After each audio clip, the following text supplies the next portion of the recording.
নমস্কাৰ ওয়েলেছ অসম ইউটিউব চেনেলত আপোনালোকক আন্তৰিক শুভেচ্ছা জ্ঞাপন কৰিছোঁ মৰমৰ প্ৰিয় ভিউয়াৰসকল আজি আপোনালোক সকলোৰ কাৰণে এটা ইম্পৰ্টেন্ট আৰু অতি গুৰুত্বপূৰ্ণ খবৰ যোৱাকালি অসমৰ মুখ্যমন্ত্ৰী মহোদয় এটা ফেসবুক পোষ্ট কৰিছিল ৰেশন কাৰ্ড লৈ পেলাই গতিকে আপোনালোক সকলোৰ কাৰণে এই ভিডিওটো অতি গুৰুত্বপূৰ্ণ যিবিলাক ৰেশন কাৰ্ডৰ গৰাকী হয় তাতে ফেসবুক পোষ্টত আৰু ইটো টুইটাৰতো ইটো পোষ্ট কৰা হৈছিল লিখা হৈছে এখন ৰেশন কাৰ্ড এগৰাকী মহিলা আৰু অনেক চৰকাৰী সুবিধাৰ সম্ভাৰ মানে এখন ৰেশন কাৰ্ডৰ লগত অনেক চৰকাৰী সুবিধাৰ সম্ভাৰ বুলি লিখি পেলাই মুখ্যমন্ত্ৰী মহোদয়ে তাতে ধুনিয়াকৈ লিখি দিছে উপকৃত কিদৰে মানে এখন ৰেশন কাৰ্ড থাকিলে কেনেদৰে উপকৃত এজনী মহিলা সেই বিষয়ে তেওঁ জনাই দিছে প্ৰথম লিখা আছে 5 লাখ টকালৈকে আয়ুষ্মান কাৰ্ডৰ চিকিৎসা আপোনালোকৰ যদি ৰেশন কাৰ্ড আছে তেনেতে আপোনালোকৰ 5 লাখ টকা পৰ্যন্ত আয়ুষ্মান কাৰ্ডৰ সুবিধা বা চিকিৎসাৰ সেৱাখিনি পাব 2 নম্বৰ হল 1250 টকাৰ অৰুণোদয় আৰু যদি ৰেশন কাৰ্ড আছে তেনেতে আপোনালোকৰ 1250 টকাৰ অৰুণোদয়ৰ যেটো স্কিম আছে সেইটো পোৱাৰ এটা সুযোগ আৰু 3 নম্বৰ দিয়া আছে 5 কিলোকৈ বিনামূলীয়া চাউল ৰেশন কাৰ্ড থাকিলে আপোনালোক সকলোৱে জ্ঞাত যে ৰেশন দোকানৰ পৰা আপোনালোকে 5 কিলো চাউল সৰকাৰি হিচাপে আপোনালোকে প্ৰত্যেক মাহতে ফ্ৰী পায় আৰু এই মাহৰ পৰা আপোনালোক সকলোৱে দেখিছে সৰকাৰি হিচাপে 1 কিলোকৈ মসুৰ দালি চেনি আৰু নিমখ বিতৰণ কৰা হৈছিল বজাৰ মূল্যতকৈ অলপ কমতে আৰু সেইখিনি প্ৰক্ৰিয়াও সৰকাৰৰ ফালৰ পৰা কৰি দিয়া হৈছে আৰু এটা খিগ্ৰে এটো এতিয়ালৈকে হোৱা নাই ৰাজসাহায্যযুক্ত ৰন্ধন গেছ ৰাজসাহায্যযুক্ত ৰন্ধন গেছ যাৰ ৰেশন কাৰ্ড আছে তেওঁলোকে ৰন্ধন গেছ পাব ৰন্ধন গেছ যিবিলাক উজালাৰ অন্তৰ্গত যিবিলাকে ৰন্ধন গেছ পাই আছিল তেওঁলোকে ৰন্ধন গেছৰ এতিয়া সুযোগ পাব ৰাজসাহায্যযুক্ত ৰন্ধন গেছ শীঘ্ৰে এটো মুকলি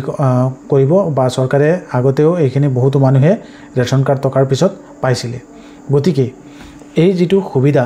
অসম চৰকাৰে আপোনালোক সকলোৰ কাৰণে লৈ আহিছে যে এখন ৰেশন কাৰ্ড দি প্লাই আপোনালোকে এই যেটো 5টা স্কিমৰ বিষয়ে ইয়াতে ধুনিয়াকৈ মুখ্যমন্ত্ৰী মহোদয় বহলাই আপোনালোক সকলোকে ক'লে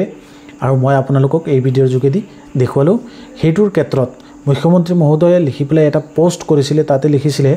এগৰাকী মহিলাক চৰকাৰে কিদৰে সঁচা অৰ্থত সবলীকৰণৰ বাটেৰে আগুৱাই নিব পাৰে তাৰ এক শক্তিশালী উদাহৰণ অসমৰ ৰেশন কাৰ্ড এখন ৰেশন কাৰ্ড নানা সুবিধাৰ সমল অৰ্থনীতিৰ পৰা খাদ্য আৰু স্বাস্থ্য সুৰক্ষাৰ খাৰতি গতিকে আপোনালোকৰ ঘৰত যদি এখন ৰেশন কাৰ্ড আছে সেই ৰেশন কাৰ্ডৰ জৰিয়তে আপোনালোকে 5টা চৰকাৰী সুবিধা পাব সেই 5টা কি আছে আপোনালোকক ভিডিঅ'ৰ প্ৰথমত কলো গতিকে এই গুৰুত্বপূৰ্ণ আপডেটটো আপোনালোক সকলোকে দিবৰ কাৰণে এই ভিডিঅ'টো প্ৰস্তুত কৰিছো কাৰণ চৰকাৰে আপোনালোক সকলোৰ কাৰণে যে যি 5টা সুবিধা ৰেশন কাৰ্ডৰ লগত ৰাখিছে কিখিনি আপোনালোকে পাব এতিয়া কথা হল ইয়াৰ ভিতৰত কিছুমানে হয়তো এই যেটো 5টা সেৱা আছে বা যিখিনি স্কিমৰ কথা চৰকাৰে কৈছে সেইখিনিৰ ভিতৰত যদি কোনোবাই পোৱা নাই তেনেতে অতি শীঘ্ৰে আপোনালোকৰ ওচৰৰ যিবিলাক চৰকাৰী বিষয়াববী আছে বা চৰকাৰী অফিচ যিবিলাক আছে যেনে আয়ুষ্মান কাৰ্ডৰ কাৰণে আয়ুষ্মানৰ হেলথ বিভাগত অৰুণোদয়ৰ কাৰণে আপোনালোকে জিলা প্ৰশাসনৰ লগত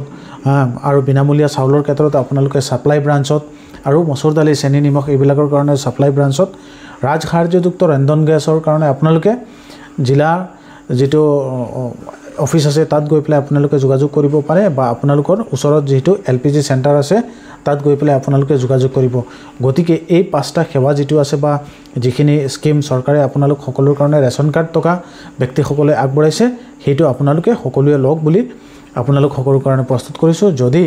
ইয়াৰ ভিতৰত আপোনালোকে কোনোবাই পোৱা নাই ভিডিঅ'ৰ তলত কমেন্ট কৰক যে এই 5টা সেৱা আপোনালোকে পোৱা নাই বা এই 5টা যিখিনি স্কিম চৰকাৰে আপোনালোক সকলোৰ কাৰণে বেনিফিটৰ কাৰণে আগবঢ়াইছিল সেইখিনি পোৱা নাই তেনেতে ভিডিঅ'ৰ তলত কমেন্ট কৰিব আৰু যদি আপোনালোকে পাইছে তথাপিও ভিডিঅ'টোত এটা লাইক কৰিব ধন্যবাদ আজিৰ এই ভিডিঅ'টো ইমানতে আৰু ৰেশন কাৰ্ডৰ এই গুৰুত্বপূৰ্ণ খবৰটো শুনি পেলাই আপোনালোকৰ কেনেকৈ লাগিছে আমাৰ ভিডিঅ'ৰ তলত আপোনালোকে এইটোৰ বিষয় লৈ পেলাই কমেন্ট কৰিব পাৰে ধন্যবাদ পৰৱৰ্তী সময়ত নতুন এটা ভিডিঅ'ত লগ পাম